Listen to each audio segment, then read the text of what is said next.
Today's podcast is brought to you by Audible.com. Get a free audiobook download and 30-day free trial at www.audibletrial.com/Marku42.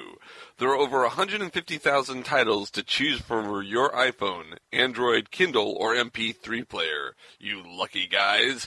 And now, here's the show.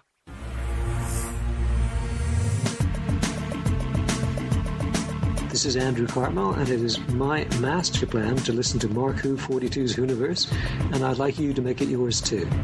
Mark-42 WHOniverse. Welcome to Mark-42's WHOniverse, Doctor Who WHOniverse. I'm Mark-Baumgarten, and usually my co-hosts are Patricia-Helm, Eduardo-m-Freyre, and Christian-basel. We're taking a break from reviewing Series 8 today because we have a special interview that we recorded earlier this year with Andrew Cartmel, who was the last script editor of the original Doctor Who series. But first...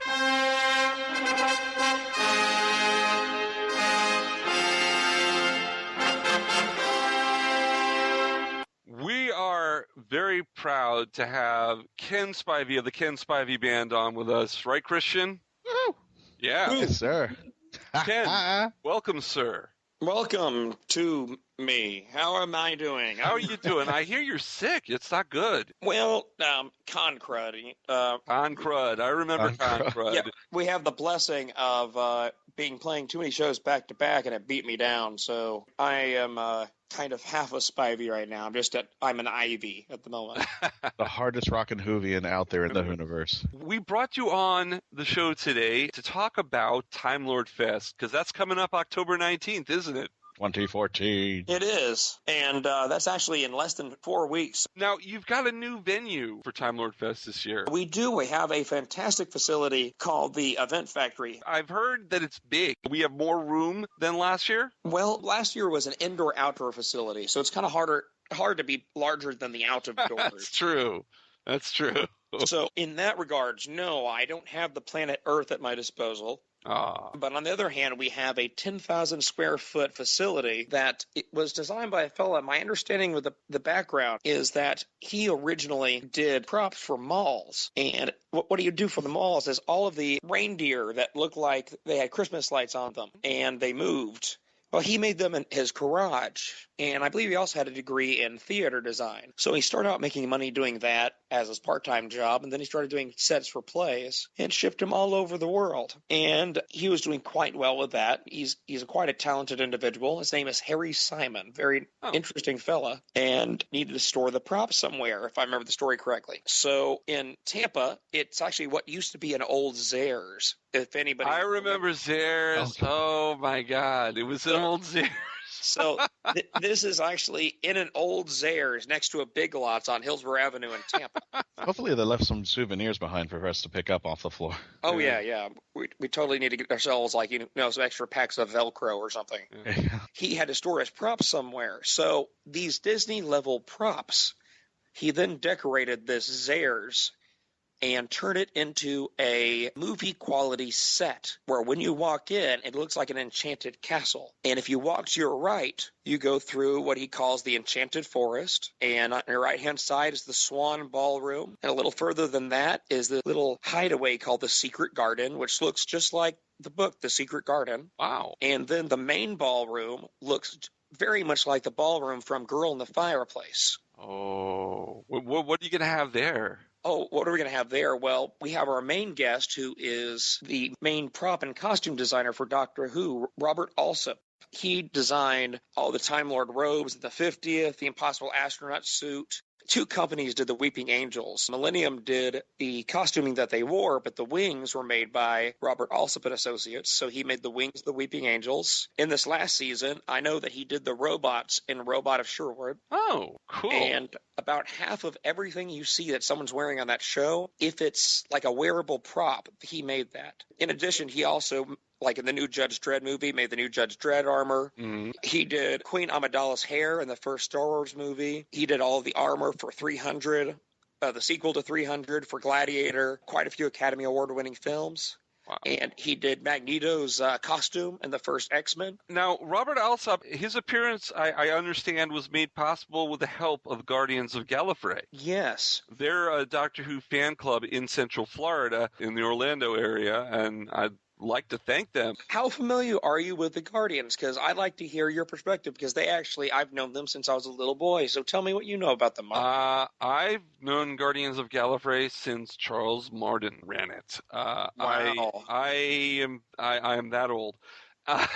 Oh, I got it worse. So were you up? I was there when they were just in a pizza shop in Lake Underhill. They changed their meeting constantly. Yeah. No. This was back in the 80s. Back in the 80s, yeah. It was back in the this 80s. was Sylvester McCoy stuff. I used to get the newsletters that they had. I think the last one was the Sylvester McCoy. I used to get the Guardians of Gallifrey newsletter. I have several of the annual yearbooks that they did. I know right now Julia and Arthur are running it now. That's correct. I believe Arthur is the current president. Right. And Julia and he trade off, unfortunately. And I will put this call out. The people that helped with the first cost to get our first Doctor Who guest to Time Lord Fest, the Guardians of Gallifrey, they need a lift.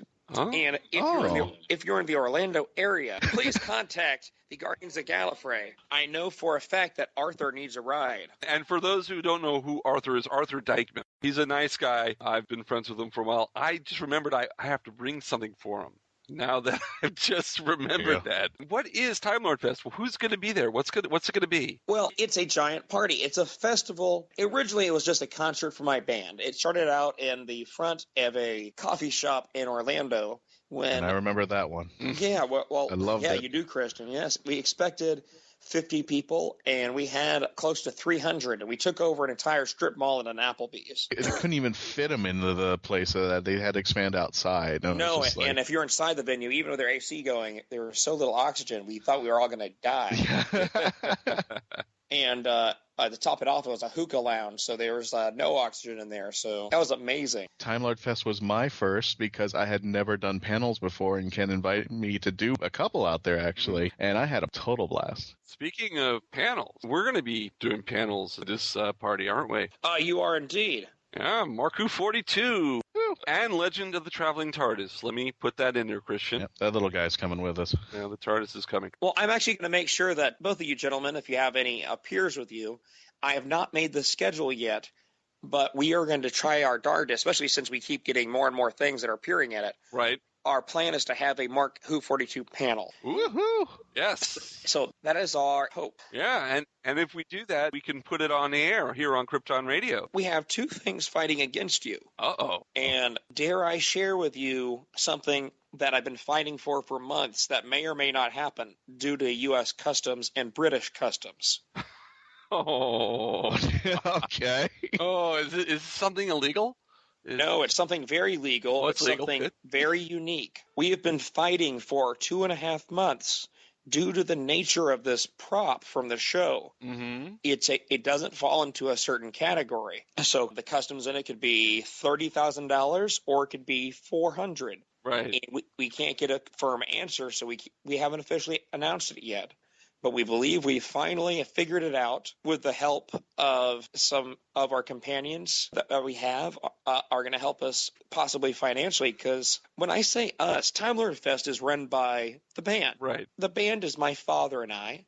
We have a third member named Brooke Allison Poulin. But it's essentially my father, Brooke, Mom, and Lois, who's a friend of the family, an old friend of ours named Katie, and my best friend from college, Derek, and another one of my friends from college, Greg, and Naya Cody. And this is just a group of family members and people that are nearly family members that are running it. Mm-hmm. So we're not a giant organization. We're not the biggest thing in the world. We're not billionaires. We're just fans just like you and me. And we've been looking at CD sales this year from the Ken Spivey band and trying to budget as much as we can so that we can run this convention so that the con can pay for our next album, because that's usually how it works. Right. Time Lord Fest, this giant convention that lots of people go to, then helps us record our next album for the next year, which then all of our tour dates help us run the next Time Lord Fest. Cool. Ken, I got to give you kudos. It may not be the biggest convention out there, but it's certainly one of the best ones I've got to. And every time I've gone, it's just been a rock concert from beginning to end, and it's very enjoyable. Well, thank you. I'm a rock musician, so even though Alan Seiler of Timegate and Carolyn McCulley of DragonCon have taught me quite a bit, and they still do. They call me about once a week to make sure I'm okay. It's a very sweet relationship. They call and literally make sure I'm okay, because I'm the little boy compared to them who's running a con, and they know that I get flustered. They know that I'm just one guy, so they call, and you know what? When these really nice folks, even Beth of MegaCon has called me a few times to make sure that everything's going okay. The sheer fact that the other big conventions are that sweet and care, I don't know what we did to deserve that, but we're incredibly thankful for their support and the support of all the fans. So that's just astonishing to us. I come from rock bands, and bands are mean to other bands traditionally. You'll be nice to their face, but they'll cut your throat. They'll do anything for a gig. Then I did Ren Fair, and Ren Fair, it's Ren Fair. What happens at Ren Fair stays at the tetanus shot. Shot. Yeah. So the convention world has been so sweet and kind. So what I was getting to is that with the help of some of my friends and with our band manager, because he was able to cut through a lot of the customs tape, I hope this sounds exciting because we're working really hard on it. It's about a 95% chance we are going to have the actual spacesuit that shot the Doctor in the river, the Impossible Astronaut suit, at Time Lord Fest. Wow. It's the first time that prop has appeared anywhere, at any convention, in England, the United States, anywhere. Wow. That's cool. That's excellent. It's going to be Peter Capaldi's eyebrows that you were bringing up. Well, we know that our fans, our friends and companions that come to the event, SuperCon is a really great convention. I know that they're bringing in like 5 or 6 guests from the show. Hurricane is a beautiful convention. They're bringing in a ton of guests. I try to listen to what the fans have been saying. And right now, at least to those who come to our events, they celebrate not just the love of the actors, they love the show, and they love the aesthetics. Maybe we have a lot of theater majors, but cosplay and set design means a lot to them. So Robert and I met at DragonCon a year ago, and then we met at Timegate again, and then I did something I shouldn't have done, is that our band manager, Dr. Vigay, always tells me I'm not supposed to have any beer until all the shows are done on Sunday. Well, I went to this party, and no one's hearing this, right? This is secret, right? Secret? Yeah, Okay. secret. This is not no one's hearing on Stop the radio or on iTunes or mark-42.net. We are not talking about this anywhere. No one can hear you. Yeah, it's not on iTunes or anything. All right. No. Right. It'll never be heard. So you can see my eye winking, can't you, Christian? Yeah.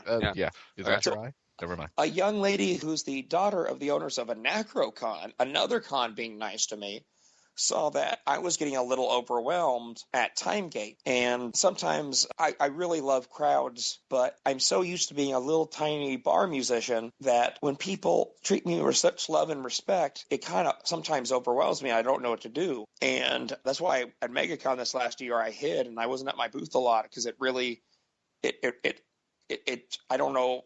I just play guitar and I don't know what's happening. So she said, you're getting overwhelmed, right? And I said, yeah, I am. So she says, like, I know a Harry Potter party. No one's going to know who you are at a Harry Potter party. You're the Doctor Who musician. So I went to this room party that was a Harry Potter party, and they had butterbeer. And they had the alcoholic butterbeer and the non-alcoholic for the children. And I told my friend for Nacro, her name is Amber. I told her that I'll do the non-alcoholic. I got to play tomorrow. I shouldn't drink. Well, about 8 in, I found out that I was getting the alcoholic one. 8? Well, I found this out as soon as I got up out of the chair. So feeling pretty good, I walked out of this incredibly well-run room party. It was fantastic. It was for a convention called Conjuration was putting that on. I wandered downstairs and I saw Mr. Alsop and we had a few more beers and we became better friends. And this gentleman who works in such amazing films the next day said, I would love to come to your events. And I said, really? And he says, yeah, that's my first guest from the show. Thank you. So I guess my musicianship and the fact that I am probably a little looser when it comes to certain things, right, led to me meeting up with Robert. And this is not confirmed. This is if we can do it. But he has a friend who owes him a favor. A big favor. And if this can happen, he has a friend who has, I believe, they are the actual robes that Tom Baker wore in The Deadly Assassin. Jeez. Oh. I want to try one for 2 minutes. Just 2 minutes. Just try it. We have to try him on for Naya, the director of security, may permanently injure you if you do that. No, we need to wear it at our panel. We need to wear the Time Lord robes at our panel. Well, Guardians of Gallifrey have their Panopticon robes, so you can borrow theirs. We may have to borrow Arthur's. So some of the other surprises that he might bring is that he's going to see what he has laying around. Now, another bit of meat is that since it's costuming centric, Mr. Alsop will have 3 panels. One, he was the costume maker during the 7th Doctor era. Mm-hmm. Oh, so cool. He's going to be talking about when he made the Great Hemivore and Curse of Fenric. Didn't he make the Candyman? Yes, he made the Candyman. Oh, and it's one of the stories. He's proud yet not so proud when he tells the story. So he's going to have a classic panel. Later in the day, he probably is going to have a new series panel talking about all the cool things that he's doing. He made the robes the 50th anniversary, and he called me the other day, and he had just finished the Christmas episode for this year. So whatever that's going to be, he already made the props for it. Then he said that his third panel, he occasionally teaches at a local university, like 12 courses in a year, and he makes appearances. And he asked, can I do a workshop? And I said, what is that? And he says, well, I'd like to do a workshop where I teach. I don't think many people care about how Time Lord robes are made, but I'm going to teach a course, a little 45-minute class on how the seams are made, how you can very simply make yourself a Deadly Assassin era Time Lord robe, which is the design he used when he based his new robes on. And he's actually going to be bringing some of the original materials from the 50th anniversary of the costumes that some people may be able to take home with them. Wow. And even more amazing is, do you remember in the 50th, they had on their robes the Gallifreyan alphabet, and they had the Seals of Rassilon on their robes. Remember that was a new addition? Yeah. He's going to bring the actual stencil he used for that. Ooh. And allow select people to stencil using that stencil those designs onto an article of their clothing or fabric using a special tinfoil technique, he said. That is cool. I'd love to have that on the back of my Mark Who 42 WHOniverse shirt. That would be cool. So I'm talking to him because he has a very selective process on how he wants to figure out who are the people that are going to do this. Right. And he also, of course, this gentleman, he goes, oh, I'm judging the costume contest, right? And I said, well, I guess you are now. We're not going to do – in the past, we did a kind of a crazy system for it. This time, we're going to be doing a more traditional costume contest set up to show off Mr. Alsop's talents. In addition, we're going to have Louis Robinson, which is really exciting because Louis worked with John Pertwee in the 3rd Doctor era personally. Oh. He was a film editor, and it sounds like a minor role until you find out what a film editor really did back in the Pertwee days. And that included anything that needed to be done, apparently. So, yes, he was the film editor, but he was all over the set, talking to Pertwee, I believe, talking to Manning, talking to everybody there. Plus, he's on other shows. If I remember correctly, he's directly worked with every single Doctor from the classic series on one show or another because he's also a BBC producer. So he'll have a lot to talk about. Oh, yes. But wait, there's more. Maybe an hour ago, my father, it was time to give Dad a title. So Dad was just Dad for a while. He is now the senior guest liaison. He's the heavyweight. He's the one who puts out the fires. He gives you the good news and he gives you the bad news. He's the heavyweight. So he called up a gentleman that I met at Dragon Con, and most of our guests seem to be people that I like to bring on people that are really fun and that I get along with because we get a lot of emails from a lot of agents. But if I haven't hung out with you on a panel or hung out with you at some point, I don't know if I want you at my convention, mainly because I want to know for a fact that you love the fans. You're not bitter and that you're a sweet and sincerely good person. So this gentleman that I'd never met before, I ran the British Media Track After Dark track at Dragon Con, an experiment on their part that I hopefully went well, where I ran 6 panels from 10 to 1 a.m. on sex and sexuality, or gay themes in Doctor Who, all the things that are really touchy subjects that no one ever wants to touch. Well, one of my undergraduate degrees was in gender theory. And, I remember you told us that last time. Yeah, and as people know, much to my delight and embarrassment, I won Sexiest Man in Tampa Bay this year by Creative Loafing in Tampa. I did see that. Congratulations. Thank you.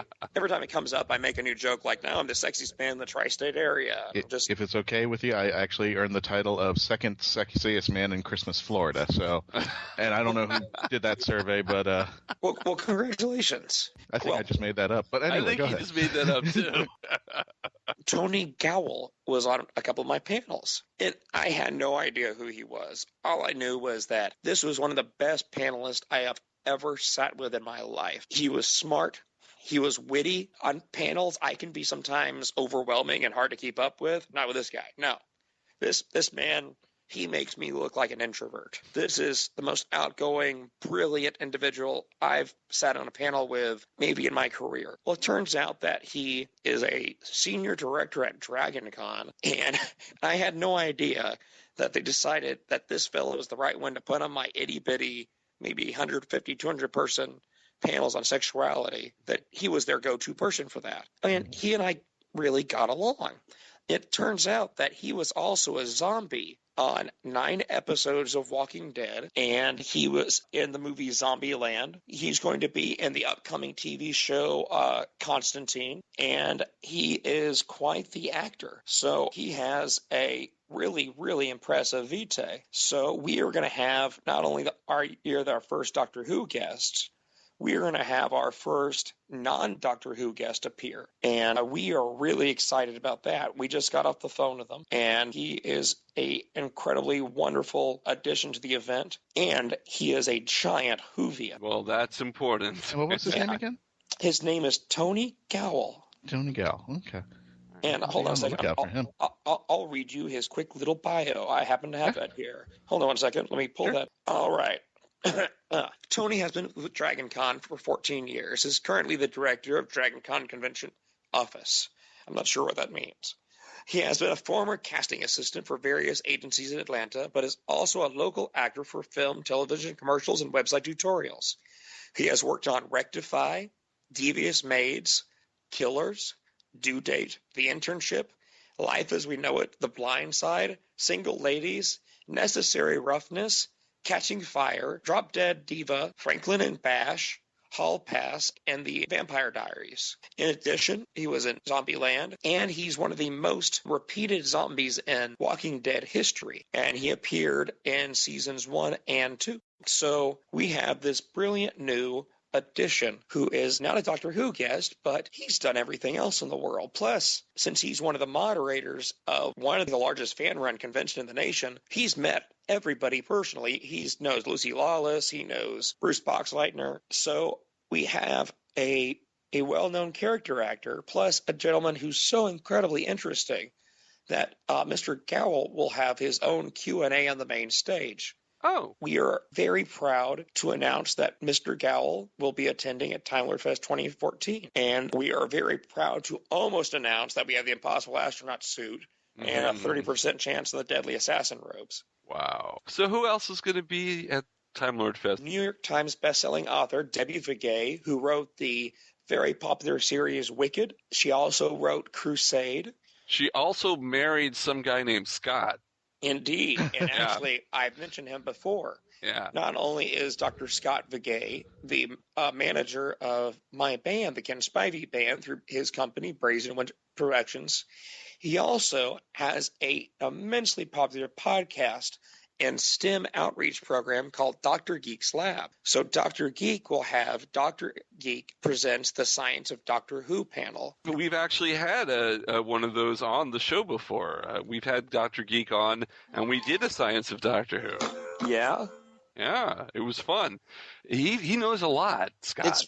It's fascinating. Actually, do you want me to put the spoiler in? What's the spoiler? Well, I was asking Mark, and actually, in our Halloween episode, Scott is going to be on there. Dr. Geek, he's going to be doing the science of Halloween, and we had a great discussion about science and Halloween. That show will be on the week after Time Lord Fest. We're having Dr. Geek on our show. Well, after Time Lord Fest, there's a chance, guys, that Time Lord Fest, if it does well enough, I may announce another smaller event to take place a couple of weeks later, just to satiate the ravenous fans that want more of it. I may just do something else, I have no one to answer to. That's right, your Orlando fans, hint, hint. But Hurricane Who is coming up in 2 weeks after your thing.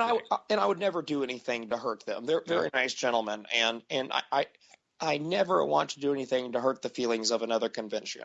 I'm the new guy. I know I'm the new guy. And I know that I haven't paid all my dues yet, so it's the right thing to do to give courtesy and respect to Hurricane, SuperCon, and all the other conventions who are well established to make sure that I never step on their feet. Who else is going to be at Time Lord Fest? Well, my band is going to be there, and we may be doing something special. Oh.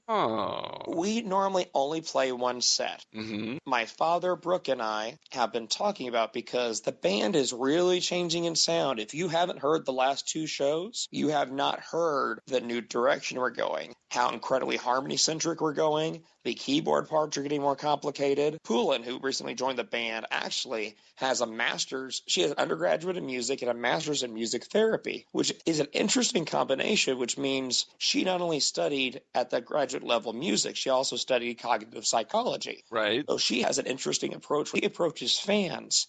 It's such a unique, fan-friendly perspective that the fans have truly embraced her because she has a beautiful heart and she has been taught the proper way to approach those who wish to approach you. So bearing that in mind, we are possibly going to do something. My father's favorite album is The Universe Yields. We may play the entire album live. Wow. So we may do that like at the end of the night, because if you know the second album, it's got a kind of much more laid back feel. It's got like the Pink Floyd album.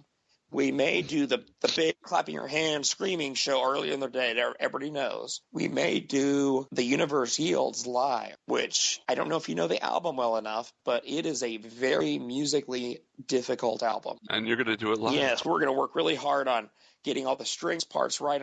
We use keyboard for the strings, making sure that Brooke can play all the string parts. We have on there huge harmonies. So we're going to work on some 3-part harmonies, maybe with some tracks in the background. We're working on some 6-part chords, a very, very musically intensive final set. And we hope the fans enjoy it because I'm sure they will. We pray they will, because this is something that we want to expand as artists. And we would like to do something that big artistically, just to prove to ourselves that we can. Because to do it in the studio is one thing, but if you listen to Oswin Part 2, that's a hard song. It has, I believe, 3 key changes. It has multiple parts. My father wrote the original song Oswin. I wrote Oswin Part 2. I wrote the strings and all the changes. My father plays that very Pink Floyd guitar lead. This is pushing to the edge of our musical ability, and we've never done it live. We're going to try live to do that album. You got me a Pink Floyd. Yeah, that's a Pink Floyd. Yeah, totally. I don't know if that counts as another guest. Brooke lives in Louisiana, so she actually loves the band enough that she commutes here. She doesn't live in Florida. So she's going to stay here for 2 weeks, and we're going to work every day to try to give the patrons, the friends and companions of Time Lord Fest, the best thing that we can do while not being nervous out of our minds that we're doing it for the first time live.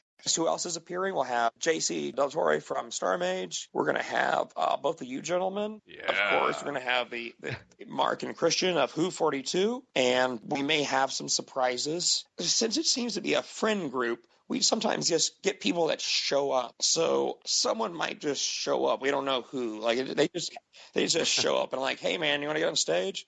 So don't be surprised. This is not MegaCon where everything's very corporate. If we see one of our friends and it's somebody like, hey, you're from the Sci-Fi Channel, get up here, man, come on. That stuff happens. If you've been to a Time Lord Fest, you've seen random stuff like that happen before. So expect a beautifully run convention. Also expect organized, happy, over-the-top, exuberant chaos at the same time. So I like chaos. Actually, I like control because Maxwell Smart's better than Siegfried. But, chaos is okay. Chaos is okay. That's good. You're still scaring me, Mark. You really are. I'm sorry. I'm throwing in references of Get Smart now. I do that. I've been throwing in some really old references lately. Here on Mark Who 42's Universe.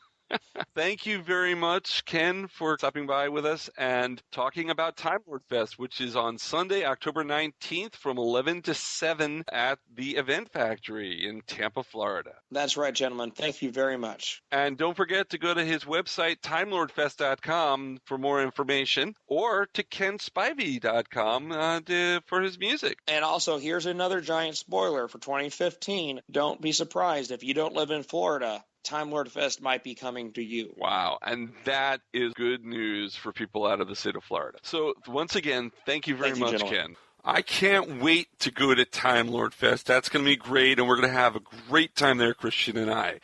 Okay, we'll be right back after these messages with our Andrew Cartmel interview. Now, this was an interview we did about 10 episodes ago, and we're representing it because there were some editing glitches. This was our #1 rated episode ever, and we thought it would be great so that you could hear it with good sound. No, but seriously, stick around. We'll be right back.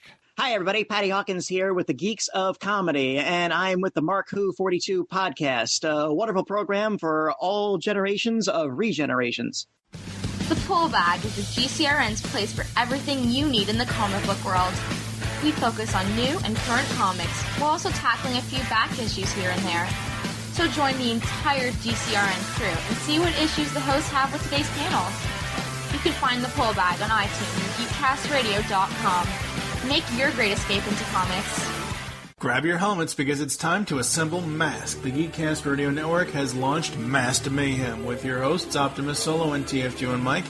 This podcast covering all 75 episodes of Mask will feature in-depth analysis of every episode, talk on the toys, and more. Masked Mayhem will run 30 podcast episodes. You can find us in iTunes and on www.geekcastradio.com. Get your spectrums ready as podcasting is the ultimate weapon. Do you like retro shows?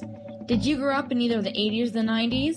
Then tune into Telecast, geekcastradio.com's newest podcast. Join us here on the Telecast as we revisit some of your favorite shows, such as Clarissa Explains It All, Salute Your Shorts, Saved by the Bell, and much, much more.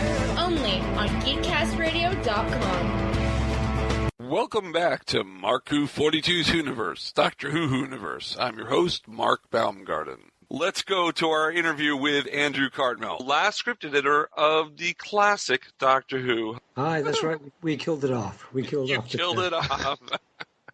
In fact, you wrote the last words of the Doctor Who. Well, I did. But just to prove to folks that this is a live broadcast, you guys are going to have to wait for a sec while I let the cat in at the door. Very appropriate, because the story you're referring to, its original title was Cat Flap. Ah. Cat Flap, and it became Survival. And I do see how it could be Cat Flap. I do see how that could work. It was a planet of cheetah people, so... But the cat's at the beginning. The cat is in, but it's true. The story you're referring to, in which I wrote the final words for the series, is sort of a eulogy or elegiac conclusion to the series, was called Survival. But Rona Munro, the genius writer who created it, her working title was always Cat Flap, not just because there was a cat involved, but if anybody who's ever owned a cat flap knows things that come in through the cat flap are not just your cat. All kinds of strange and disturbing things can come in, all kinds of strange creatures. And that story was about that kind of dimensional doorways into our world through which creatures could come. So it was actually quite a profound and fascinating title, but our producer, John Nathan Turner, took one look at a story called Cat Flap. He said, no thanks. Cat Flap. So, Andrew, can you tell us a little about yourself? When I was a kid, I was a huge science fiction fan, but by the time I joined Doctor Who, I'd sort of broadened out from that. I still read a little bit of science fiction. In fact, I'd just discovered what they call cyberpunk, a novel called Neuromancer. Oh, yeah. William Gibson. I read that during, I think, my first year on the show. And I'd always retained a love of it, but I wasn't really a science fiction fan anymore. I was reading mainstream fiction. I was reading heavy stuff like Thomas Pynchon. So I'd sort of moved on from that. I hadn't always wanted to write for television or the movies. What actually happened was I wanted to be a novelist. Oh. And I thought it would be an easy way to support myself writing novels by writing scripts. So I got a hold of a book called Writing for Television by a guy called Malcolm Hulke, who was a big-time writer, amongst other things. He was a big British TV writer. And so I followed this book, and I learned how to lay out a script, and I got some advice, and I sent loads of scripts out. And to cut a very long story short, I did eventually land the job of becoming script editor of Doctor Who. Now, were you a Whovian before you became the script editor then? But not at all. But I don't mean that I was in any way against it, but it just happened that I hadn't watched it, ever. Ever? No, but that doesn't mean that I wasn't deeply aware of it, because when you grew up in the 60s, you just couldn't avoid Doctor Who, and not that you'd want to, so it was part of the water I swam in, so to speak. I actually grew up in Canada, and I saw some of the early Hartnells were being shown for some reason. The image that never left my mind was that first Dalek story where they capture the Dalek and they throw, I think, a coat over it, and they unscrew the top, and this piece of grape jello comes squirming out. I could just never get that out of my head. So I knew about the Daleks. I knew about Doctor Who. I don't know if you guys know what annuals are. Yeah. I had a Doctor Who annual. I think I had the blue one with Troughton on the cover. Anyway, I had one of the early annuals, which I read and adored. So I was very aware of Doctor Who and the icons like the Daleks and the TARDIS, but I just never watched the show. But I was absolutely aware of it. I suppose I sort of saw it out of the corner of my eye. At university, I suppose Tom Baker would have been the guy. He was always very popular. But no, in answer to your question, I wasn't a fan, wasn't against it, just had never watched it. But when you came to it, I don't think you killed off the show. I love the show. And in fact, things that happen in the new show are kind of part of, and we'll get to it a little bit later, the Cartmel master plan of making the Doctor more mysterious and not knowing everything about him. And they've kind of, of course, now with Matt Smith, we kind of know everything again. But they're now moving away from that, I think, because you kind of paint yourself into a corner. The more you know about the guy, the more down-to-earth he becomes, the less you have of his unique selling point, right? Right. So what's the show called? The show's got to be an enigma, a question that's Doctor Who. It is a question. But when I killed it off, I was just joking. They killed it when we were there. But I really felt that we were doing the opposite. I thought we were bringing it back to life, and big time. So did I. I loved Sylvester. Sylvester became my favorite Doctor. He was terrific, and we had a wonderful companion in Sophie. So, but I had a strong companion. And we really got to create, I suppose to an extent we shaped Sylvester's persona, but we absolutely got to create Sophie from the ground up, so to speak, the ace from the ground up, with the help of brilliant writers like Ian Briggs, most notably, because he wrote the first Ace script, but also Mark Platt and Ben Aronovich made huge contributions to her. Ben Aronovich was amazing. The Dalek story he wrote, and Battlefield, and then the New Adventures. And Battlefield, of course, is one of my all-time favorites. If you got to have one episode be like the last hurrah for the Brigadier, that's definitely, we sat down with the intention of killing the old boy off, and we just couldn't do it. And we thought, well, we don't have to, so let's not. And I'm really glad we didn't. I love Nick. He was terrific. What about the Rupert Hood spy thrillers? I sat down to try and write the 21st century James Bond, and I wrote a novel called Operation Herod. Yeah. And I wrote a sequel, which was cunningly set in the land of hedge funds and merchant bankers at a time when we all hated those guys' guts because they destroyed our economy all over the world. So that was the second novel. And then I'm currently working on the third. They're only available online. Yeah, I have them on my Kindle. I got those when you first put them out. That's great. And, people can download them for free from time to time because they're on promotion. Of course, we'd rather they bought them. Of course. But I'm actually working now on crime novels rather than spy novels. And I hope to have a publisher for those soon. And then I can do a shameless plug of my own spy novels. But since we're in shameless plug territory, we can go back to Doctor Who for a moment. I can shamelessly plug my book, Script Doctor, which, in all modesty, I can say is a terrific book because what happened was I actually kept a diary for most of my time when I was working on Doctor Who, and I went back through it, and it was great. It was like having a recording of what actually happened, and it was wonderful because, memory tends to fade. So I was actually able to recapture the experience of what it was like making those shows, and when we first met Sylvester and doing the auditions, if you want to have an insight to what it was like making TV in those days, or see the Seventh Doctor era from behind the scenes, it really is an insightful read. The ebook version is not yet available, but should be shortly, but it's currently available in a beautiful paperback edition. You missed the limited hardcover, I'm afraid, guys. You blinked. Oh. It was a thing of beauty, but it's gone. But the paperback's very nice. It's got 32 pages of color pics, and it's from a publisher called MIWK. And I think that's probably enough shameless plugging, but at least it's Doctor Who related. So, Andrew, question for you. What was it like working with John Nathan Turner? I know there's been a lot of controversy lately. Have any of you guys read the book about him? I am reading it. Well, it's very pertinent. I think it's a very well-researched, very well-written book. And I've always described when I haven't read the whole thing, but because I was interviewed for it, I read portions of it, the bits that I was concerned with. And I've described it as being shocking but not surprising, because I knew John. I knew... Right.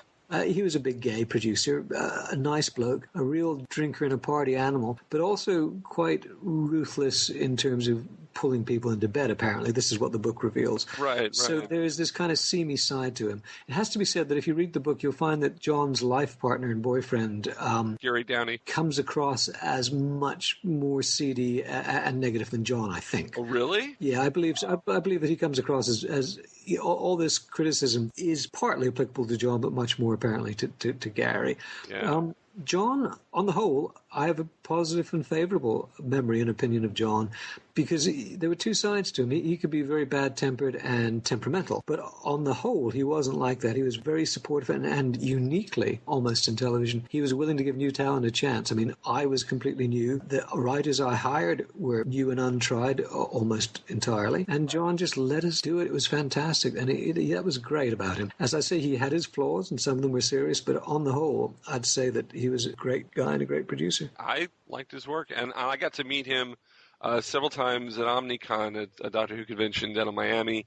I was on the first Doctor Who cruise with him, so I spent 7 days with John. Well, you know what I mean about him and drinking, then. Oh, yeah. He was a big camp gay guy who... Yeah. An alcoholic, but also a very nice man, and I mostly saw the good side of him. There was, as I say, a dark side, but I wasn't really party to that. So, yeah, mostly... And he's received a lot of bad press. Have you ever heard that anecdote about 4 blind men describing the elephant, and they all describe a completely different creature? Yeah. Well, John's a bit like that, and some people, like Eric Sayward, who is my predecessor as script editor, very nice, very talented man. I like Eric a great deal. He had a hell of a time with John, and he has not a good word to say about him. Oh, yeah. He was involved with a different, his view of the elephant was different from mine, so they can both be true, can't they? Yeah, I remember the interview with Eric.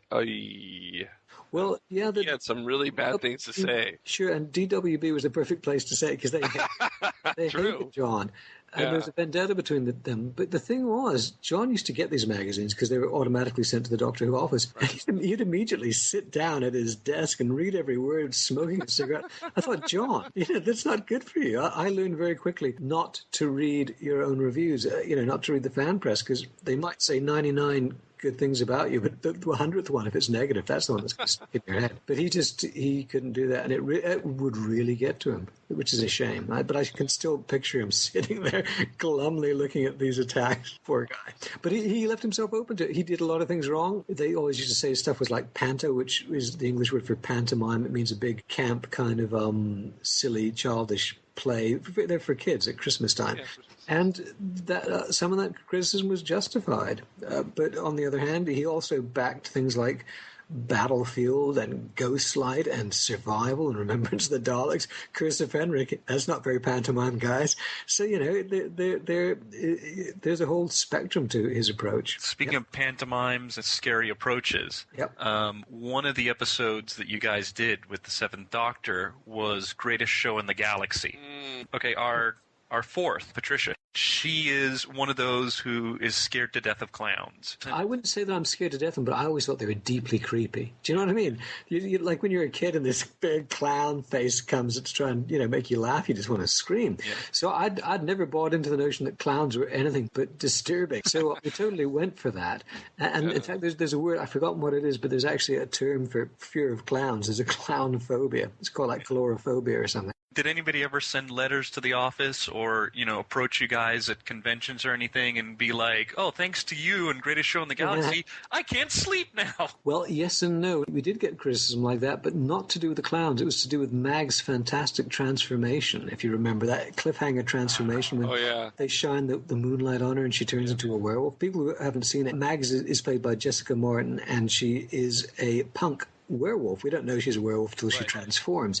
And boy, they did a great job. And you see, that's the way... I was always arguing that's the way to do monsters in Doctor Who. You make them as human as possible. In the case of Jessica Maggs, what they did was they used contact lenses, fangs, prosthetic teeth, and claws on her fingertips. So basically, she's still a fully recognizable human being with just those details changed. And that, I thought, worked brilliantly, and it was great. But you see, that's what they needed to do in Survival when we had the cheetah people. And that's what I argued for, and John said, no, they've got to be full-blown monsters. And you ended up with these ludicrous teddy bear costumes that are not scary, and they just don't work. Less is definitely more, unless you got CGI to convert people into monsters. Even Buffy, where they had these wonderful... You couldn't get a better monster suit than that. It just looked like a guy in the suit. And I think that's partly to do with the lighting, partly to do with the fact that it's a guy in a suit. So I really do think that the minimal kind of clever, strategic, minimal makeup is the best way to achieve that kind of thing. So more people got freaked out by Maggs as a werewolf. We got complaints. We did, yeah, but I don't think... They get more people freaked out by Maggs as a werewolf than the fact that you have the chief clown driving a hearse.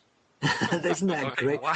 It was a Joker. When I was talking to Stephen White and we were planning those kind of images, we were talking about things like The Prisoner and The Avengers, those great shows, which you could easily imagine a clown getting out of a hearse in one of those. So that was the kind of image references we had in our mind. In defense of Greatest Show in the Galaxy, I used to like clowns, but that wasn't the Doctor Who episode that screwed me up for clowns forever.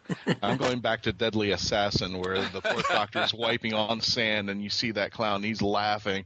That screwed me up forever. So... Yeah, no, I got my downfall. Trish got mad at me at that one. She was watching it and she texted me and she goes, "You didn't tell me about the clown." And I'm like, oh, I forgot. I'm so sorry. Well, part of it is that Ian Riddington is such a good actor, and the makeup and the costumes were just terrific in that. The design throughout that episode was well directed, had great lighting, but the costumes and makeup were also superb. So it's not often that you're firing on all cylinders like that. There's usually a weakness in there somewhere, but that one is particularly terrific. There is a bit of weakness at the end when the gods of Ragnarok are buried under falling boulders. You can just see that they're papier-mâché or foam. So there are the occasional moments that don't quite work, but by and large, that's a great-looking episode, great-looking story, rather. Oh, yeah, no, and I love the Doctor when it's his turn at bat, to perform in front of the gods, and he's doing these magic tricks, like when he takes the snake and transforms it into his umbrella and then makes it rain inside, and he just pops the umbrella. A lot of that was stuff that Sylve could do, a lot of the sleight of hand. It was just, because he'd done sort of circus and stage acts, and so we just asked him what he could do. I love the moment when he walks out of the tent and it explodes behind him and he doesn't... Oh, yeah. That's what I was going to bring up. I said the greatest stunt thing that I think any of the Doctors ever done was Sylvester when he was walking by, and I keep on hearing from constant interviews, he's going like, all I could think about, do I still have a backside? Do I still have clothing on? That was absolutely for real. That explosion was even bigger than it looks, and it took place for real right behind him. And it was just him being a great actor and a gutsy guy that he didn't, because if he had shown a reaction, we could never have taken it. There was no take two on that. So he did a great job. We knew it at the time. We were all so pleased with him. During your entire 3 years, the 3 seasons, because I guess it wasn't 3 years, but it was slightly more than 3 years, but it was more seasons, yeah. Okay. The first season, of course, you were kind of left over with Bonnie Langford as Mel, and it was kind of played for laughs. He kept trying to say, the Doctor kept, like a stitch in time saves 9, but he gets it wrong. He always got his sayings wrong. And then in season 25, you started the Cartmel master plan. The thing about the first story was that I inherited the writers. I didn't get along with them. We were just on completely different wavelengths. So as far as my own approach to the show goes, Time in the Rani was a write-off. A lot of people love it, which is great, and I can take no credit for it. But I don't like it, and I won't take any blame for it either. But we began, and then we were straight into Paradise Towers. Paradise Towers was being written for a Doctor, but we didn't know who was going to play the Doctor. Right. And by the time we'd got onto Malcolm's, which is Dalton the Bannerman, and Ian's Dragonfire, we were just beginning to see Sylvester in the role. So he didn't begin to come into focus until probably about Dragonfire time. Yes, and Dragonfire was great, and it introduced Ace, so that was even better. That's terrific. Yeah, the thing about Bonnie was, Bonnie's terrific, but the character they'd given her to play Mel, she didn't do anything except scream. She was a passive, frightened kind of victim sort of character, and that had already been well established. We couldn't do much with it. So it was great to start with a clean slate, and of course I reacted against the characterization of Mel to go completely the other way and have a very gutsy heroine, as I always say, a fighter, not a screamer. So we built Ace with that in mind. Who came up with the name of Nitro 9? Was that you? That was me. That was me, you? yeah. Because I was looking for a name of an explosive that didn't exist. The notion was that we were going to have this teenage girl who was kick-ass kind of Love and Rockets, if you've ever read that graphic novel. Yeah, I know one. The Hernandez. Exactly, the Hernandez Los Hermanos. So kind of slightly futuristic, punky, wears Doc Martens, cool kind of character.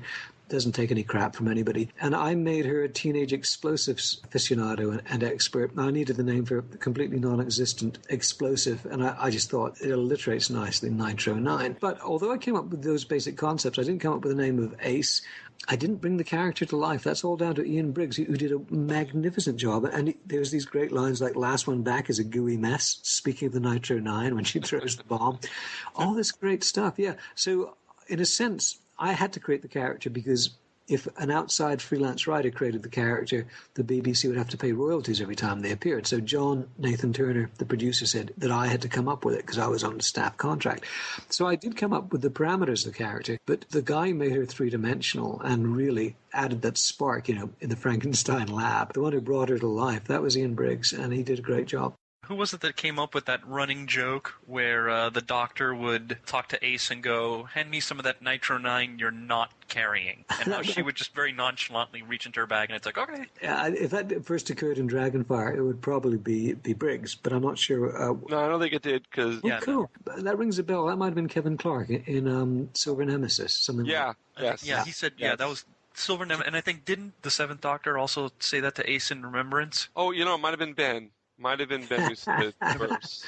One of those two guys. Those stories seem to come together like two trains come together in parallel tracks, because I was brainstorming them both with the writers about the same time with the same objectives. And Kevin Clark did a great job, but there's no question in my mind that the Remembrance is not only the better story, but perhaps the greatest Doctor Who story of our era. Who came up with that exchange between the Doctor and Davros? Unlimited rice pudding. Unlimited rice pudding, yeah. That's in fact, I mean, everything that you see in the show is written by the writers with very few exceptions. The bits that I contributed, that bit at the end of Dragonfire, where the crazy paving speech, when his companion, when Mel is leaving, he says, when you go, remember the old man in the old blue film box. I wrote that. I wrote that as an audition piece for all the actors who wanted to play the Doctor. I wrote two little scenes. You can read about all this in Script Doctor and more. Totally. And you know what? Now that we've had that other plug, we're going to take a little time out for a little plug. We'll be right back after these messages with Andrew Cartmel, so just hang on. Attention all Whovians! While you're waiting for the new episode of Doctor Who, start your own adventures with a book from Mark Who 42 Books. They carry unique and rare books at affordable prices. Visit Amazon.com/shops/MarkWho42. That's Amazon.com/shops/MarkWho42. Mark Who 42 Books. Set your imagination free into the Whoniverse. The voice of Christian Basel, take one. Hi, I'm Christian Basel, and I would like to provide my voice for all your voiceover needs, such as... Okay, like an announcer. Like a what? Like an announcer. For all your voiceover needs, such as animation, radio, announcements, introductions... Now an old man. I can even record voicemail for all the Meshuggahs that call you. A pirate. Arr, and it won't cost you a lot of treasure for me services. Arr. Creepy movie voice. Just call 407-761-2679. 407-761-2679. Or email voiceofchristianbasel@yahoo.com. Well, how was that? That's a wrap. Hi, I'm Daphne Ashbrook, and you are listening to Mark Who 42. And we're back with more of Mark Who 42's WHOniverse and our interview with Andrew Cartmel, the last script editor of the classic series of Doctor Who. We were just talking about who wrote what, and that's a legitimate question in television mostly because most television is written, especially in America, is written by teams, and American TV drama is the best in the world. But in England, especially back in the day, the writer would have written the show except the script writer might have written it. Sometimes scripts were written from the ground up, rewritten from the ground up by the script editor, but during my era, there was almost none of that. We were talking about the couple of contributions I had made in terms of dialogue, and one of those was the speech at the end of Dragonfire. I'd written 2 audition pieces, very different in tone. One was full of conflict and was quite antagonistic, and the other was very poetic and elegiac and sad, and that was the bit where the Doctor's saying goodbye to his companion, and he's done this so many times before, he's kind of lost in a kaleidoscope of memories. And what happened was Sylvester loved that audition piece, and well, he should, because it was a really lovely little piece, though I say it myself. Well, I was drawing on an inspiration from Alan Moore in Watchmen. There's Dr. Manhattan, if you remember. He sees time in this kind of kaleidoscopic way. So, and Alan Moore was drawing on the films of Nicholas Roeg, things like Don't Look Now. So there's, we're all influenced to various degrees. So when I'm saying that it was a great piece, I was standing on the shoulders of giants. So I'd written this lovely little audition piece, and Sylv adored it, and it was his favorite thing. And he kept saying, "Can't we put this in the show?" And I was very purist about not interfering with the writers' scripts. And I said, no, we can't possibly do that. We can't. And it started to appear like that the production team would borrow the audition piece, and I'd find that they were typing it in. So eventually, Ian had written a farewell scene at the end of Dragonfire, but they replaced it with my audition piece. So I think Ian wasn't delighted about that, but it is a lovely little scene, particularly because Sylvester adores it so much and got behind it. I'm going now. That's right, yes, you're going. You've gone for ages. Already gone. You're still here. Just arrived. I haven't even met you yet. It all depends on who you are and how you look at it. Strange business. Time. Goodbye, Doctor. I'm sorry, Mel. Think about me when you're living your life, one day after another, all in a neat pattern. Think about the homeless traveller in his old police box. His days like crazy paving. Who said anything about home? I've got much more crazy things to do yet. So I wrote that, and the other piece, and I've only really realised this now, was absolutely similar in tone. It was at the end of Survival. We'd been told, or at least John told me, that he thought the show was going to be, quote, arrested, unquote. In other words, put on hiatus for a while. So he wanted to put some kind of little ribbon on the end just to wrap it up. There are worlds out there where the sky's burning, where the sea's asleep and the rivers dream.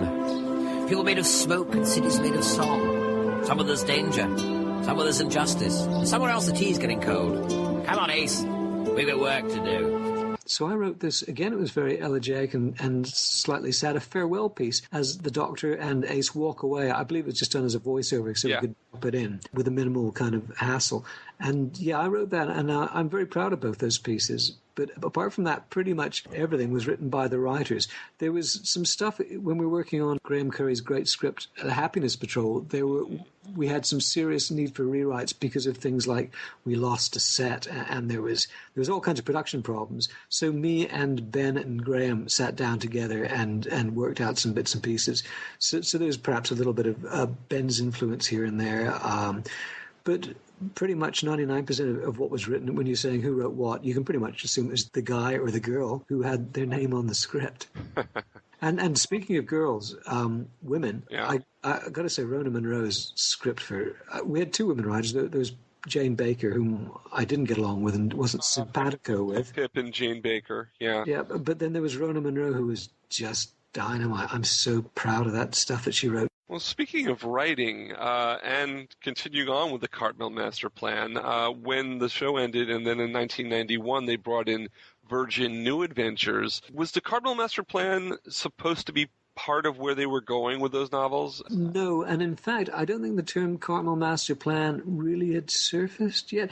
We never sat down and had something called a master plan. What we did have is we had a definite idea of what wasn't working before. Right. Like when Colin Baker, whom I adore, but they dealt Colin a bit of a shorthand because they hadn't written a very good character for him. He was very unlikable, very spiky, and they gave him that terrible, I'm trying not to swear here, terrible costume, right? And just as fatally as that, I mean, you make the guy look like a clown, you make him unsympathetic, it doesn't help. Even when you've got a really good actor like Colin Baker playing it, it just doesn't work. Just as fatally, I felt that both under Peter Davison and Colin Baker, there was a real tendency, which I don't think you had under Tom Baker so much, that the Doctor could often be a victim or a fall guy or... things happened to him, right? And he could get into a bad situation. My view of the Doctor is that even if he's in a bad situation, it's either because he wanted to get in there in the first place or he has a damn good idea of how to get out. I thought the Doctor had to be the hero. I thought he had to be proactive. I thought he really had to be admirable. He could never be the fall guy. He could never be the patsy or, the chump. He always had to be really formidable. So from the get-go, I kind of saw him in those terms. And I was also keenly aware that he came with this long kind of baggage train of old concepts and things like him being from Gallifrey. He was just another Time Lord. If you look back at the history of the show, you start with a blank slate, which is complete mystery, complete enigma. Then you start adding all these things in, generally for very good reasons, because you get stories out of them. Like, you got the Time Lords, wow, suddenly you got all kinds of stories. You got the Doctor's homeworld, great, we got some stories. But there's always a downside to that stuff. In the short term, it gives you some interesting stories. In the long term, you end up with the Doctor becoming it's like the Incredible Shrinking Man, right? He's getting less and less interesting, less and less formidable, less and less towering. So by the time we were working on season 25, those concepts were pretty explicit in my mind, and we deliberately started to deal with those problems. But nobody ever called it a master plan or the Cartmel master plan. And I was aware of that until, I don't know the exact date, but it'll be easy enough for anybody to Google. When I was first invited to Gallifrey in Los Angeles, the convention, not the planet. I've never Gallifrey 1. Yeah, when I went to the convention in LA, one of the questions I was asked in a Q&A was, had I ever heard of the Cartmel master plan? And the answer was, up until that point, no, baby, I hadn't. But even though it hadn't been formally named, the thing that it's referring to is absolutely real. People sometimes think that it was much more nailed down and explicit, like some kind of a manifesto. It was never that. It was more just like we knew what we had to do. It was much more informal and whatever the Latin word is that I can't think of. But, it was just sort of there without having to be put down as an explicit piece of paper or anything like that.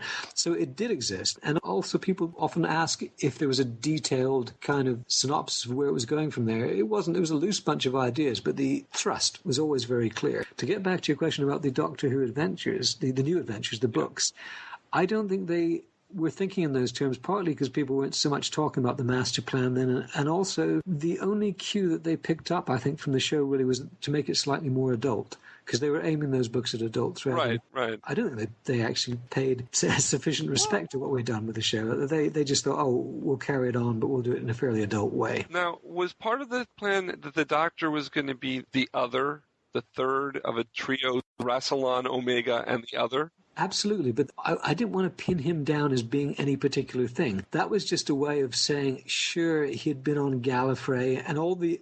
You see, my idea was to keep all the continuity intact, but suddenly to have this mysterious discovery that said, whoa, there's way more behind it. So by saying that he had actually been there at the creation of Gallifrey and was one of those shadowy demigods, as I like to refer to them, it just meant it pushed suddenly. Well, then where did he come from? The answer is we don't know. That was what I was trying to get at. Because that definitely was in the Virgin New Adventures. They definitely did go with that. That's good. When they talk about the Cartmel Master Plan and about the books, something that comes up in conversation is a book called Lung Barrow by Mark Platt. That's absolutely right. And if the things you're referring to are from Lung Barrow, that's great, because the guy I was going to use to achieve my notion of resetting the Doctor, hitting the reset button on the Doctor, the way we were going to do that, the way I was going to deal with the whole Gallifrey problem was by going to Gallifrey. And this was because I had this brilliant writer, Mark Platt, who was steeped in the history of the show and wanted to write a Gallifreyan story. For all sorts of reasons, it became too difficult to do. It never really had enough of a kind of adventure story thrust to it. It never had the pace. It was never an action-based story, Longbarrow. It was kind of a big, moody Addams Family kind of thing going on. Yeah, it was. Right? And brilliant, but not really suitable for television because it was a little too static, a little too drenched in the mythos of the show, full of wonderful ideas, but not really packed with drama in televisual terms. So we dropped that and we made Ghostlight instead, which was terrific. But then Mark returned to it for the novel, now a collector's item. I wish I had a copy. I sold my last copy a couple of months ago. What did you get? Got some nice money off of that. Shameless plug, drink. Okay.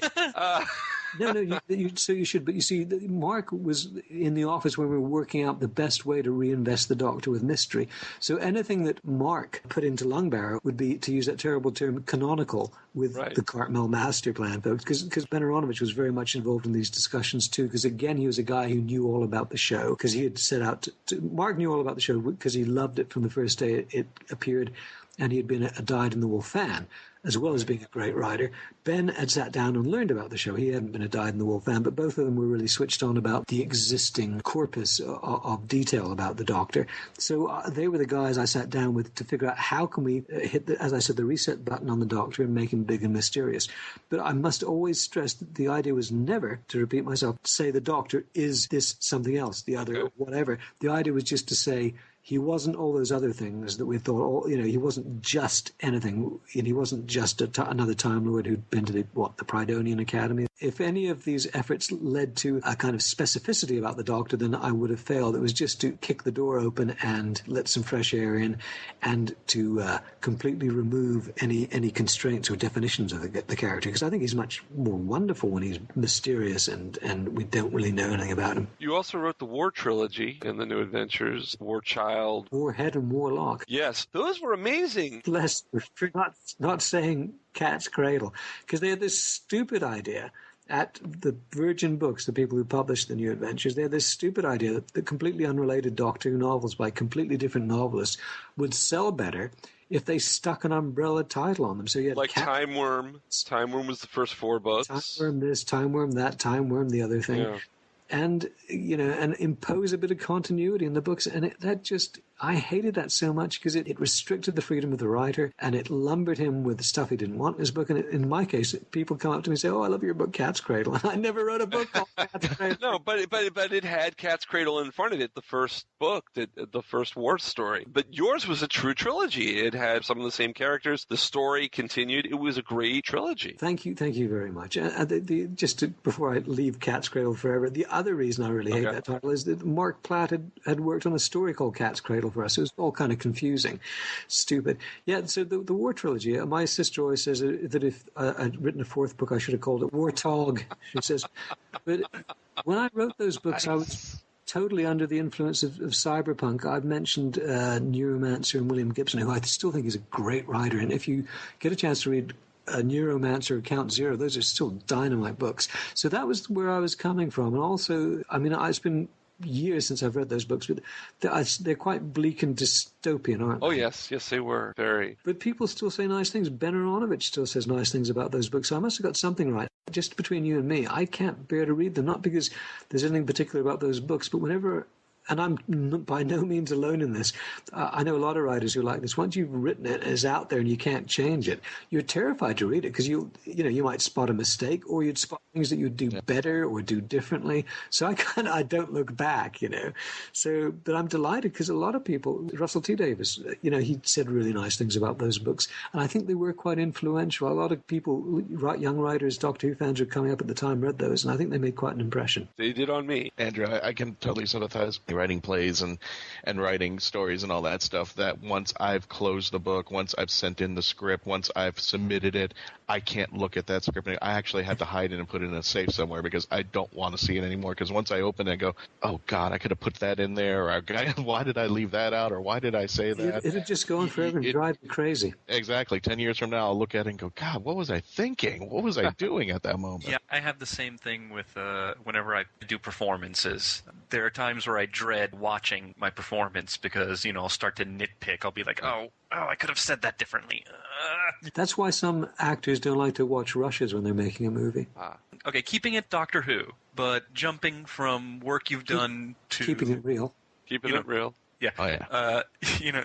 Jumping from stuff you've done to stuff other people have done. When we spoke months ago during the Bon Voyage party for Sci-Fi Sea Cruise, I had asked you if you were going to watch the 50th. Did you watch the 50th anniversary special Day of the Doctor, and what did you think about what it did in terms of the show, the direction that it opened up?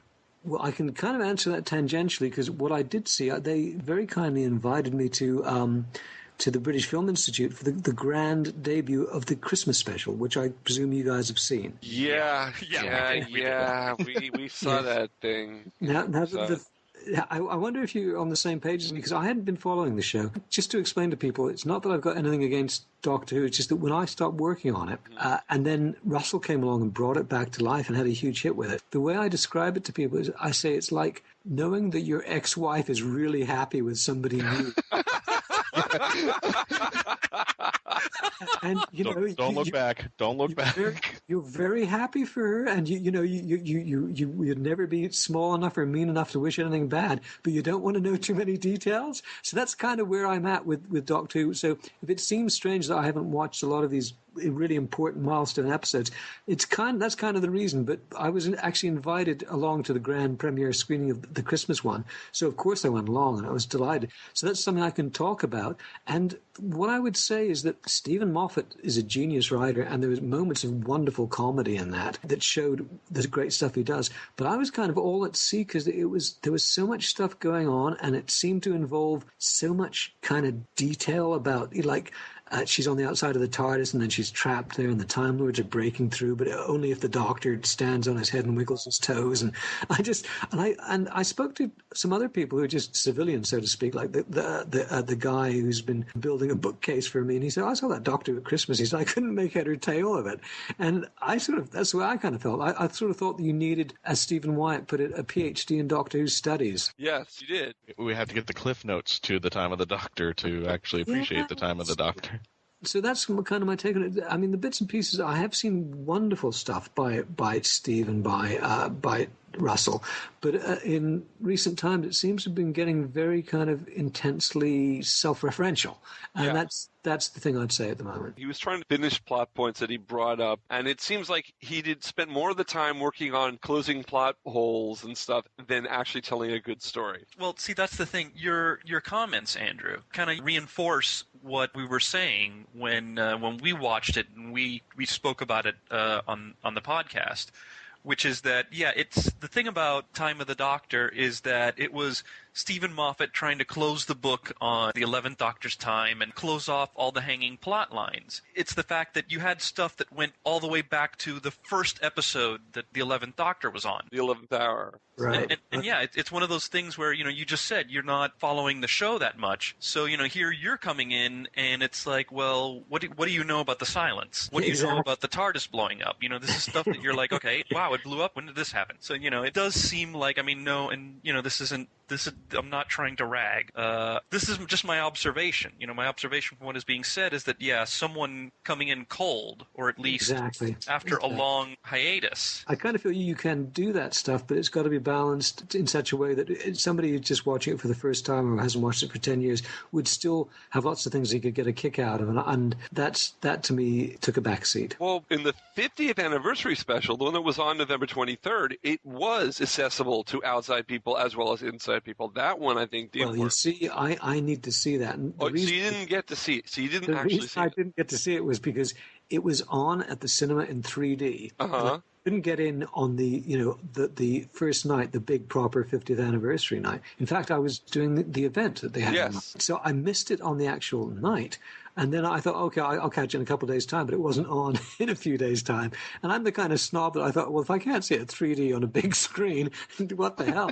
I'm just not going to watch it. So I definitely will now, guys. Well, it works. there are some good moments, and not to spoil, but there is a moment towards the end that if you're a fan of the classic series, there's a moment there towards the end that it'll just, you'll melt. When the moment came on, I was just like, again, not to spoil what it is, but when I saw it, I was like, oh man. I'm looking forward to it big time, because this is cheesy plug number 2. I'm actually working on another book. A number of years ago, I wrote a book called Through Time, which was a history of Doctor Who. Yeah, I had that.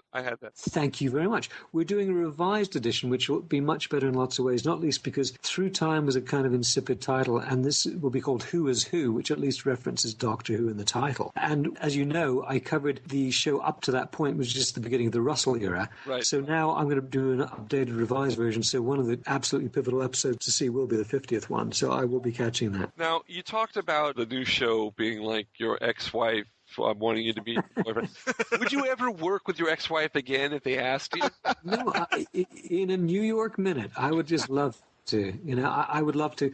And I'm just today I was thinking, that might happen, because when Russell came on, I think he wanted a whole new approach. And the last guy he would want to be involved with was the guy who'd done it most recently, when it was still a series. So I could see that. And then Steve takes over, and he's got his own ideas. But I think in one of the future iterations, one of the guys who takes over from Steve or somebody after that, they might well be open to the idea of me being involved with it. Especially since it looks like I don't want to talk too much because I'm very superstitious. I don't want to jinx something. But there is another TV project shaping up in the background. If that's a big hit, I will be in a good position to sort of, I'll be the Beamish boy again, and the people will probably be well disposed to having me on Doctor Who if I've got another hit going. And I'd love to be involved. But when people ask me this question, I say, yeah, I'd love to do it, and I hope I get a chance. However, I don't have a Doctor Who story sitting there ready to go, but Ben Aronovich does. Does he? Pitched me this story. This is a few years back before his books became a big bestseller. And he was still looking for TV work. He doesn't need to now. He's just like a millionaire novelist. But he had this Doctor Who story, and it was dynamite. So I'd say, yeah, please hire me. But you should also commission this script from Ben, because it was just so cool. So cool. So, yeah. Yeah, I'd love to be involved with the show. That would be great. Well, Andrew, if you don't mind me commenting, I think one of my most favorite series of the encompassing classic Who is the final season. Because for me, it was the first time ever the character of the Doctor had changed without him actually regenerating. And he became a mystery, an enigma. And, the series started inputting that mystery without having to give it all away, without having to give too much. That last paragraph of Survival really, really was, it had the series ended, it could have just ended with that, and that would have been perfect. And it did, kind of. And it did, kind of. For many years. But I think if I could encapsulate... Because the tea is getting cold somewhere. Yeah. just think of me sitting in my office in Shepherd's Bush Green with 5 minutes to write something, trying to come up with that stuff. But I'm very proud. It gives me a little tingle when I hear it, and I think it does for other people too. But if I could encapsulate that whole season, it would be the last line actually of Silver Nemesis, where Ace goes, "Professor, Doctor, who are you?" And I think when we've seen a good story from the first 6 Doctors, we think about what we saw. But with that final series, when we see the end of the episode, we're kind of now thinking about what we saw about the Doctor now. About his character, almost every episode. And that's what I loved about it, because we kind of are now pushing the Doctor in a direction that we normally don't see. We kind of see it peak up in Shada at the very end, where a Time Lord actually flips from being good to bad, and in the Trial of the Time Lord, which is actually what I thought the last season was kind of a homage to that, is, can he be bad? Who is he? Who is he to make these decisions? Why is he in charge like that? But we never got to see the end results to that, which I think actually just kind of moved itself into the new series. On saying that, I think if Tom and Layla can work in Big Finish, I think you can get back into the marriage a little bit there. I certainly hope so, buddy. I'm looking forward to it. Doesn't Sylvester do Big Finish? Yeah, Sylvester does Big Finish. Everyone does Big Finish. There you go. I mean, you did Big Finish, didn't you, Andrew? I did. I did 3 Missing Adventures. Yeah. They were really good too, one co-written with Ben. And one of those, I love them all, but Animal is a particular favorite of mine. But the thing is, Big Finish, they're great, but they haven't invited me back. So if anybody has any influence with Big Finish, tell them to invite me back, guys. Because again, that would be great, because I loved working with Sylvan Sophie again. That was such a thrill. One last question before we go. I know that even if the show hadn't ended, you were planning to go to Casualty. In fact, you did go to Casualty, right? Well, I went to Casualty, which is a British hospital soap opera. If you can imagine ER with no budget, it's basically that. Yeah. No, I went on to that because they didn't renew the show because I was sitting there. So you weren't planning to... Well, I was planning to go eventually, but I would definitely have done one more season. And what it was is I was sitting there waiting. There was no go-ahead for the next season of Doctor Who. I'd been offered Casualty, and John said, nothing's going to happen anytime soon. You should just accept it and go. So that's where we were at with that. My question actually was the fact that Ace was being trained and going to be sent to Gallifrey to enroll in the Academy. Was that your idea? I am not a big Gallifrey fan, but it does have its uses. And we were talking about the next season would have seen Sophie continue for a certain amount of time, and then the new companion would come in. So just like you had half a season with Melvin, half with Ace, or Ace came in at the end. So we were going to do something like that, and we started to dream up a new companion. But we all loved Sophie, and we adored the character of Ace, so we didn't want to just write her out. We wanted her to go on and do something. And it was Ben Aronovich who suggested she become a Time Lord, and it was Mark Platt who began to flesh out that idea. You could tell that it wasn't my idea because I break out in hives when anybody mentions Gallifrey at the Time Lord. But as I say, they do have their uses, and that would have been a cool way to write her out, and that's probably what we would have done. Yeah. But what would you have wanted to do with Ace? Oh, I had no objection to that. It's just that my first thought would never have been Time Lords, because I sort of made it my business to get the Doctor and the show as far away from them as possible, so it wouldn't have occurred to me that they could have been useful in this regard. But yeah, Ben was just saying the other day that was his brainchild. Oh, okay. Well, now she runs a charitable Earth now, from what we understand. A charitable endeavor. A charitable endeavor, Ace. Well, Andrew, we'd like to thank you very much for coming on and being on Mark Who 42's Whoniverse. Thank you. It's been a real pleasure, guys. Have a great weekend, yeah? Okay. Yeah, it was great. It was great talking to you again, Andrew. Again, apologies that this can't be face to face, and we're instead doing it. I'm back in I'm in Orlando. That's right. Yeah, that's right. You're coming to Hurricane Who. Hurricane Who. I am coming to Hurricane Who, so please, I would like to see all you guys and any of the listeners who want to pop along. It'd be great to meet you. Andrew Cartmel will be at Hurricane Who, so that's going to be great. We have Time Lord Fest, which we have Ken Spivey, and we have Hurricane Who with Andrew Cartmel. So if you'd like to meet him, stop by. That's in Orlando. Go to hurricanewho.com for more information there. That's on October 31st through November 2nd at the Doubletree Hilton by SeaWorld. It's going to be a great convention. Don't forget to check us out at markwho42.net and join the Whoniverse Army. Go to our Facebook page, Mark Who 42's Whoniverse. Tweet us at Mark Who 42. We are everywhere around the Whoniverse, Geekcast Radio Network, Florida Geek Scene, Stitcher Radio. Until next time, so long.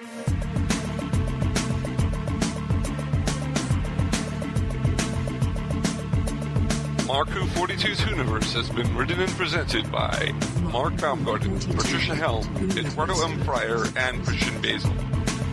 This show was edited, produced, and directed by Mark Baumgarten. We can be contacted by email at mark@markwho42.net with the subject line $?. If you have worked on Doctor Who or are working on a project relating to Doctor Who and want to be on our radio show, please email our media relations director, Christian-basel, at markwho42media@yahoo.com. Doctor Who and its properties are owned by the BBC, the British Broadcasting Corporation. This show is owned and copyrighted by Mark Baumgarten, 2014. You're listening to Krypton Radio.